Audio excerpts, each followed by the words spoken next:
ငါဟာရင်ခွင်ချေချောပြုတ်ကြခဲ့တဲ့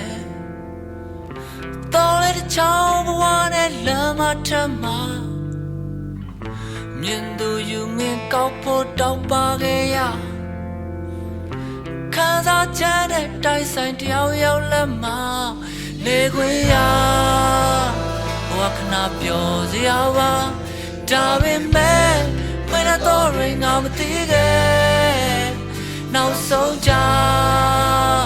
လက်မိုက်ချလို့သွားချိန်လို့မလိုက်ပေါ်ရမှာ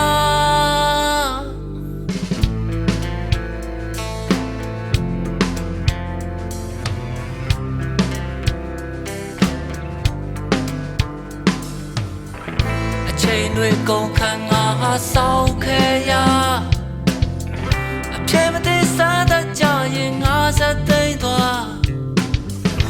ရာရမသေးကြငါဟာဝရဝအိမ်မတခုနဲ့တရှင်တယောက်ယောက်လက်မနေခွင့်ရ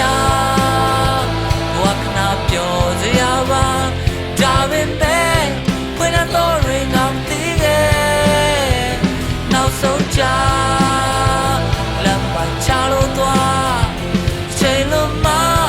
လိုက်ပေါ်ရမှာ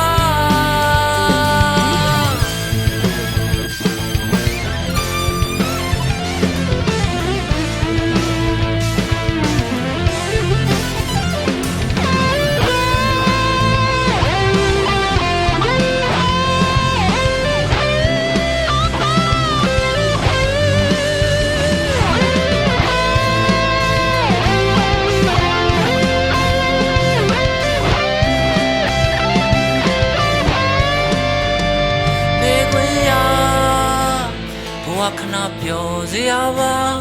ဒါပေမဲ့ဖွင့်တော့ရင်ငါမသိခဲ့နောက်ဆုံးကြလက်မိုက်ချလို့သွားချိန်လို့မ